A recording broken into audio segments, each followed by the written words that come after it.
As you can see from the screen, I'm using Linux Mint 17.3 and that is Rosa. I don't believe in Microsoft. I've tried it for many years, up until perhaps 5 years ago. Too many bugs, too many crashes, too many errors, and it's unsafe basically. Wide open to hackers. Linux is a different kettle of fish altogether, and I believe it's the best browser or operating system that's available today, and it comes in many different flavors. As I've said, mine is 17.3, as you can see on the screen. And to get it, it's very simple. I'll show you how in a minute. So this is my start page, and I want to change it. I have a flash drive, a USB stick plugged in, and so I'm going to click on that. And here I have a selection of my photographs, and I'm going to pick one, that one. Okay, so right click it and set as wallpaper, left click, and we come out, and now we have a completely new start screen. I'm going to go to my Yahoo. As you can see, Microsoft would give you the same response, and you'd have exactly the same setup as you can see here on your Microsoft computer. But there's a lot of differences. Linux has its own security features built in, and my home folder is encrypted. So it's very difficult for anything to get in there, any hacker or a piece of malware or anything like that. My Yahoo is my browser. I prefer it, although it has had some issues in the past. Most of those have been ironed out, and it's a very good browser. However, if you go to the 3 lines up here where my cursor is, there's a menu. If I open it, I get this. So this is a whole list of things that you can do. Now, if you go to Preferences, what we now have is a way to make sure that Firefox is your default browser, and you click that box there, and you can change the default font, the language. You go to Home, and it'll tell you that the home page is myyahoo.com, which it is, as you've just seen. Search, and down here you're given a list of search engines, and you can decide which ones you want to use. And I prefer DuckDuckGo because that's a search engine that doesn't track where you go to on the web. It doesn't behave like Google or indeed Yahoo or any other search engine. It's very, very safe. You get DuckDuckGo. I'll show you how to get that in a moment. Privacy and security, and it has all the Firefox standard things that you would find even on a Microsoft computer if you was running Firefox. Firefox account, And here you can see everything you need to know about your account. You can disconnect it, but if you do connect it, then you can synchronize everything across different devices, including smartphones, tablets, etc. So I keep it connected. Okay, we come away from preferences. There's a whole lot more. It's worth looking at. And then there's add-ons, of course. In Microsoft, what you have to do is go to the store and download various bits of software. Some of these are expensive, and Google Store as well, as you know. But on Firefox, if you go to add-ons, which is here, above preferences, and left click on that, you'll find that you can download add-ons. You have things like Ghostray, which is an ad blocking and privacy protection software, and a whole list of other things. I have these ad block, DuckDuckGo, of course, and this is where you get DuckDuckGo from, add-ons. HTTPS everywhere, which is essential for secure browsing. Privacy Badger, again, it's a very, very good tool for managing your the ads and trackers that can follow you around the web. My VPN proxy, Pure VPN, which is very good again. All of these are downloaded and installed via add-ons. Okay, so let's get add-ons. You can find more add-ons just by clicking this. Find more add-ons. And in this search bar here, just click what you're looking for. Let's say VPN. And there's a list of VPNs that come up automatically. If you click on one, let's say free VPN, there it is. And if you click that box, it will add it to Firefox. Like I say, I have Pure VPN, which is up here. As you can see, this is where the add-ons are installed. So there I've got my bookmarks and reader, and there's the Privacy Badger, and it's making sure that all of my trackers have been disabled. It's detected 12 potential trackers on this page, and they're all blocked. And here, HTTPS everywhere.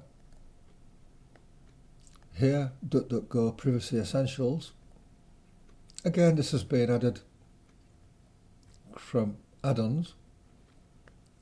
And AdBlock, which does what it says, it blocks ads. Not many sites on the internet are happy with add-on privacy blockers, advert blockers. So, you know, you'll go to some site and it will say, we notice you have ad blocker enabled, please disable to carry on. I just ignore those websites and go back and look for another one where I can access it. So there we go. It's a fairly simple, it's a very smooth and intuitive experience. Linux. Here I can log into Facebook, YouTube. If you just click on YouTube,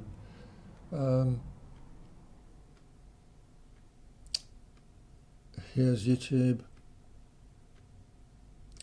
So there it is. And if you have an account, sign in to your page. So I'm going to go back, click the button left hand button up here and go back to my home page. As you see on Linux, the fluidity is very good. It's better than Microsoft. It starts up quicker, and you can customize it, and you can tweak it to make it faster, even faster still. And you'll learn all of this just by clicking in the search bar, whatever it is you want to do, like make Linux faster or whatever, and then you'll come up with ways to do it. Now, I don't use my Yahoo, funny enough, because, as I said, I use DuckDuckGo. So if I go to the search bar up here, and to get it, we'll go back to Preferences and Search. And as you can see here, you add this search bar in the toolbar. So you just click this little circle here, and that will automatically put this search box there for you. And DuckDuckGo is there. And when I click on it, I have it. There it is, DuckDuckGo. And as you can see here, if you read this, it's a little bit grey, but you can just see the search engine that doesn't track you. So you can more or less browse safely without being tracked anywhere. Okay, I'm going back now to my home page. And this is using Linux. I have to explain that Linux is a very safe, brilliant operating system.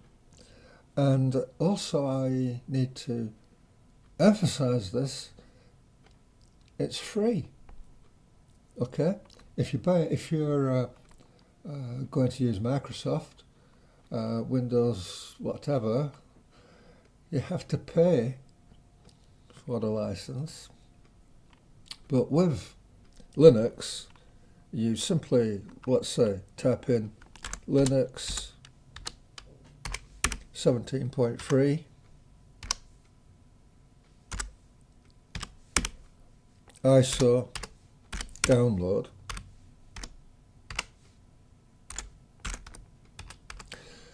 and it will take you to the editions for Linux Mint. You can do this on your Microsoft computer. Click on there, and these are the editions for 17.3 Rosa. My system is a Cinnamon 64-bit. If you click on that, that's what you'll get. Cinnamon 64-bit. It will start to download. Once it's downloaded, you burn it onto a DVD as a boot disk, and then simply put it into your computer.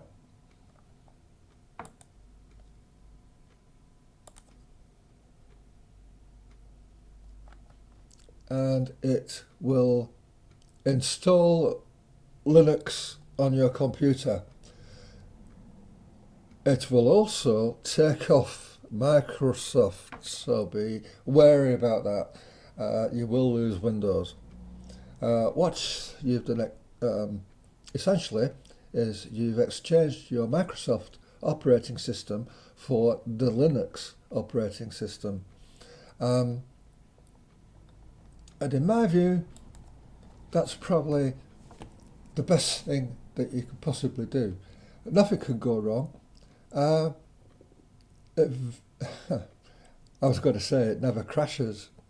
Like any operating system, it can crash. But if you have your files, etc. saved, you can restore them. Keep hold of the disk that you downloaded it onto, the ISO image that you used to boot up with. Keep hold of that, put it to one side, and If it crashes, just reinstall it from that disk, sign into your Firefox account, and just carry on. It's as simple as that. You might find that you've lost a few things like passwords and stuff like that, so always make a note of all your passwords, write them down, put them somewhere safe so that you can refer back to them. I never use a password manager. I prefer to keep my passwords written down somewhere, and I get along fairly well. And to record what I'm doing, I'm using a program called Simple Screen Recorder. To come out of Simple Screen Recorder, I'm going to have to click on it down here. There's the, see where my cursor is now, down here on the bottom right hand corner. You can see that icon there, and that's the Simple Screen Recorder, and it shows that it's recording, but stopping it. This is one of the screen recorders that I've been trying that you can get on Linux. It's available in the Linux software. And again, to get it, all you have to do is search Linux screen recorders and then just click search, and it'll take you to a selection of screen recorders that you can use. Now I'm using this one because it's free, and I am just going to have a look now how this recording is going to finish, because I'm going to click on end recording in a second. Before I do, I just want to say thank you to everybody for watching and having a listen to this. I do recommend Linux. It's becoming more and more popular as time goes by, and you'll have a much better internet browsing experience altogether.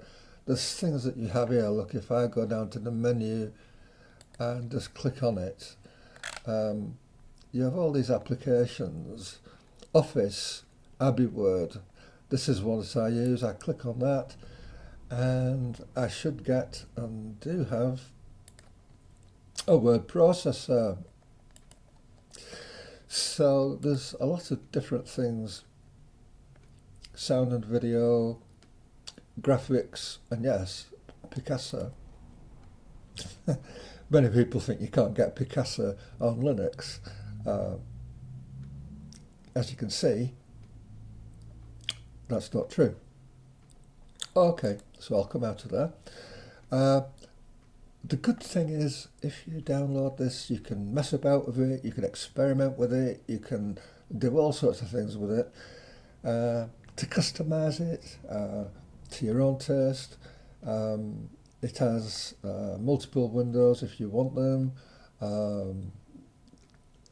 and what more can I say? Take care, everybody, look after yourselves, and I'm going to try and log out now using the Simple Screen Recorder. I'll come down there and click on it.